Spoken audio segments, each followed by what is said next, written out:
اعوذ باللہ من الشیطان الرجیم بسم اللہ الرحمن الرحیم۔ میں حافظ عاقب حسین جامعہ تاجدار مدینہ مرید ضلع چکوال سے آپ دوستوں کی خدمت میں حاضر ہوں۔ آج جس عظیم معرکے کی ہم بات کریں گے یہ وہ عظیم معرکہ ہے جس کے بارے میں اللہ رب العزت نے قرآن مجید میں یوم الفرقان کا لفظ استعمال کیا ہے۔ وہ عظیم معرکہ جس میں حق کو فتح نصیب ہوئی، باطل کو شکست فاش ہوئی۔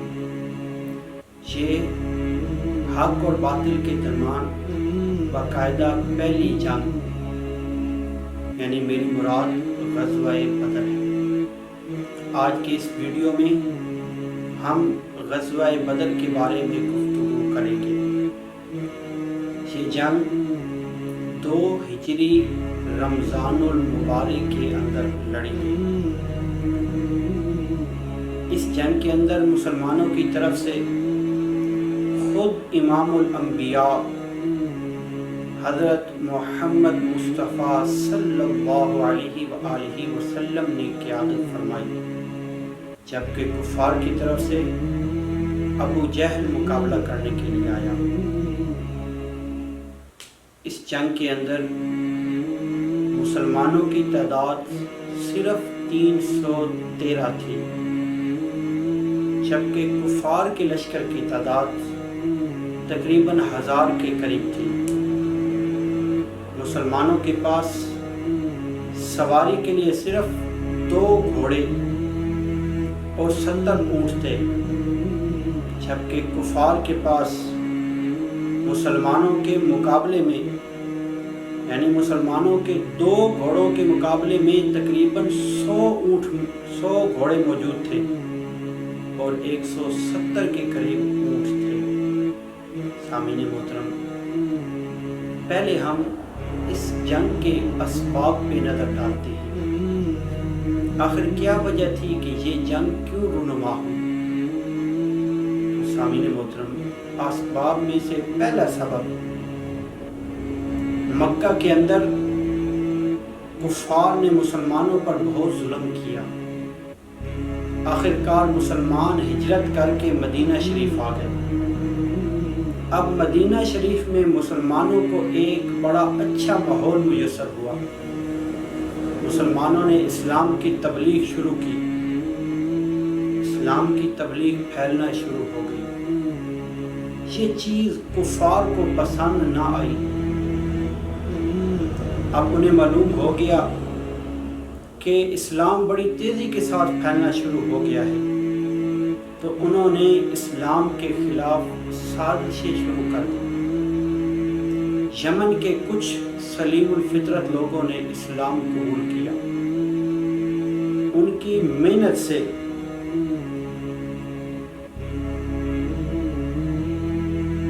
بحرین کا سردار عبد القیس جو کہ اسلام سے متاثر ہوا اور مدینہ شریف کی طرف آ رہا تھا،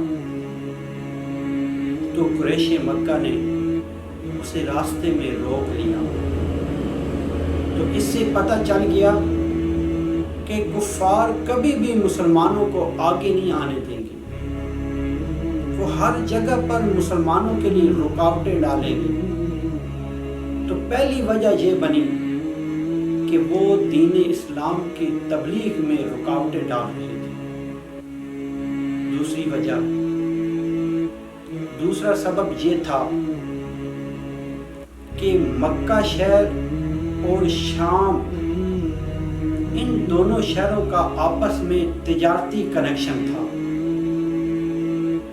شام سے بہت سارا سامان، تجارتی سامان مکہ میں آتا تھا، لیکن ان دونوں شہروں کے درمیان مدینہ شریف موجود تھا۔ اب وہ تجارتی قافلے جو شام سے مال لے کر آتے تھے مکہ، وہ مدینہ کے قریب سے گزرتے تھے۔ اب کفار کو ڈر تھا کہ کہیں ایسا نہ ہو مسلمان یہ راستہ بند کر دیں، ہمارے لیے مشکلات پیدا کریں۔ اگر یہ تجارتی سامان مکہ میں آنا بند ہو گیا تو ہمارے اوپر قحط آ جائے گا۔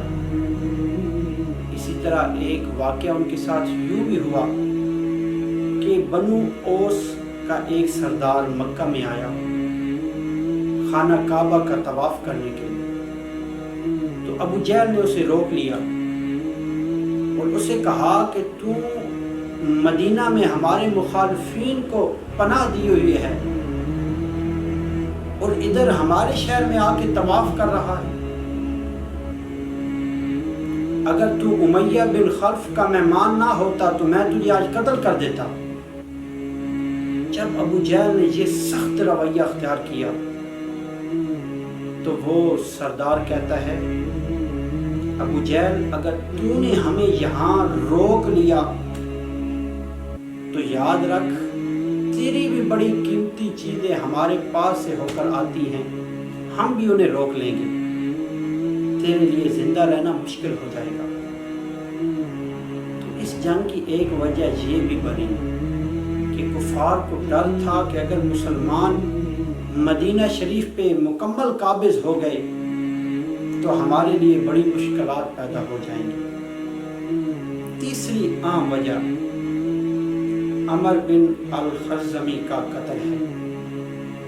میرے نبی کریم صلی اللہ علیہ وآلہ وسلم نے عبداللہ بن حبش کی سربراہی میں 12 بندوں کو بھیجا کہ جو کفار مکہ کا لشکر جو یہاں سے گزرتے ہیں، جو قافلے گزرتے ہیں، ان کی نقل و حرکت پر نظر رکھو، کہیں ایسا نہ ہو کہ وہ ہمارے اوپر حملہ کر دے۔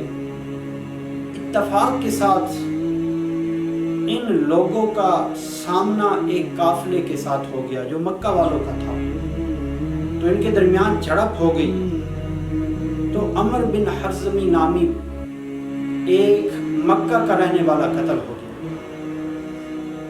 اس کے اوپر نبی کریم صلی اللہ علیہ وآلہ وسلم نے بڑے ناپسندیدگی کا اظہار کیا اور غصہ کیا، اور جو قتل ہونے کے ساتھ ساتھ قید ہوئے تھے انہیں فوراً رہا کر دیا، اور جو قتل ہوا اس کا جرمانہ ادا کیا۔ لیکن پھر بھی کفار مکہ کو موقع مل گیا، انہوں نے اپنے لوگوں کو بھڑکانا شروع کر دیا کہ مسلمانوں نے ہمارا بندہ قتل کر دیا ہے۔ تو سارے قبیلوں کو کہا کہ اب ہماری غیرت کا معاملہ ہے، مسلمانوں کے خلاف جہاد کے لیے انہوں نے تیار کرنا شروع کر دیا۔ الغرض ایک عام وجہ یہ قتل بھی ہے۔ اس کے بعد ایک اور عام وجہ، جب یہ کشیدگی عروج پر تھی تو مکہ کا ایک سردار قرظ بن جابر مدینہ کے قریب جو چراگاہیں تھی جہاں پر مسلمان اپنے مویشی چراتے تھے، مدینہ والے چراتے تھے، اس نے آ کے حملہ کر دیا اور کچھ مویشی لوٹ لیے۔ اب یہ مسلمانوں کے لیے کھلا چیلنج دے رہا تھا۔ تو جنگ کی ایک وجہ یہ چراگاہوں پر حملہ بھی ہے۔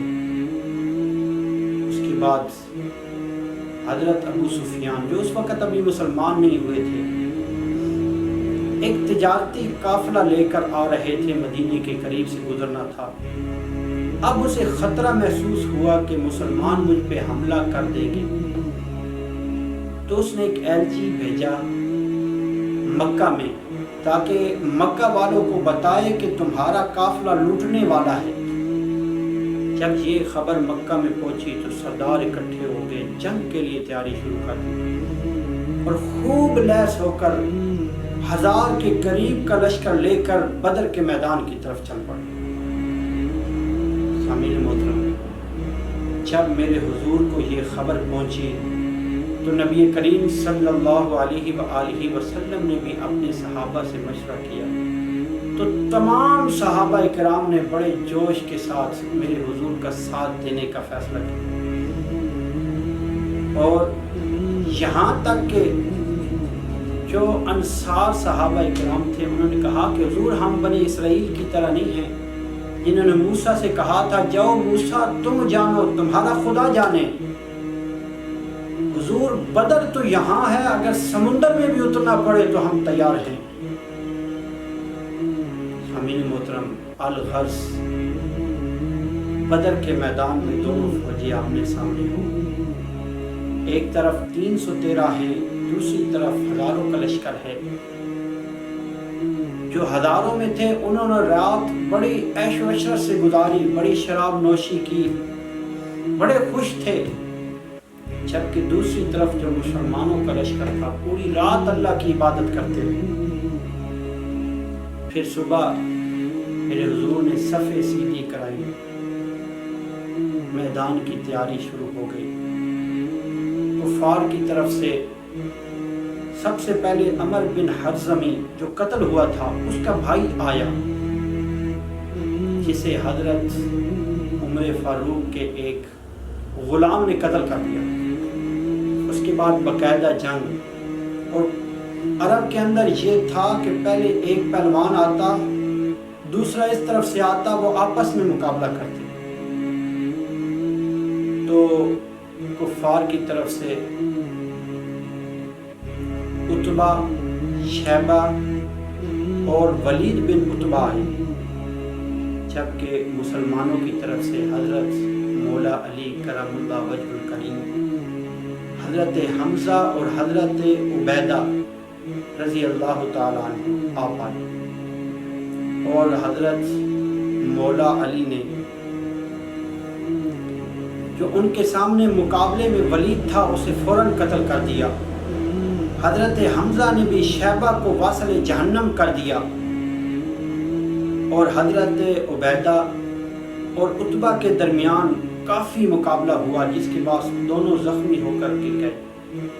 تو حضرت مولا علی اپنے مقابل کو قتل کر چکے تھے، وہ آگے بڑھے اور عتبہ کا بھی کام تمام کر دیا۔ پھر اس کے ساتھ ہی باقاعدہ جنگ شروع ہو گئی۔ اللہ رب العزت کی طرف سے فرشتے آئے جنہوں نے مسلمانوں کی مدد کی، گمسان کی رن پڑا،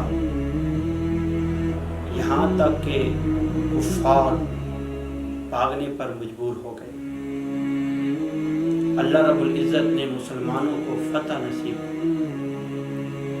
70 کفار واصل جہنم ہوئے،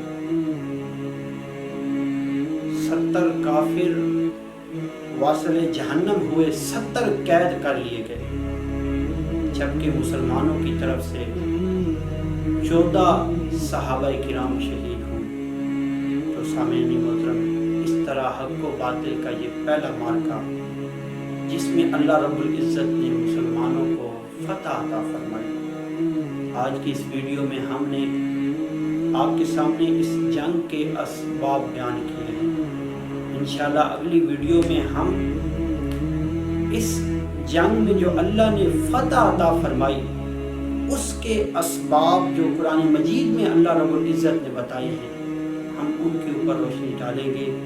خالق کائنات سے دعا گو ہوں کہ خالق کائنات ہم سب کو پیارے نبی کریم صلی اللہ علیہ وآلہ وسلم کی سیرت پر عمل کرنے کی توفیق عطا فرمائے۔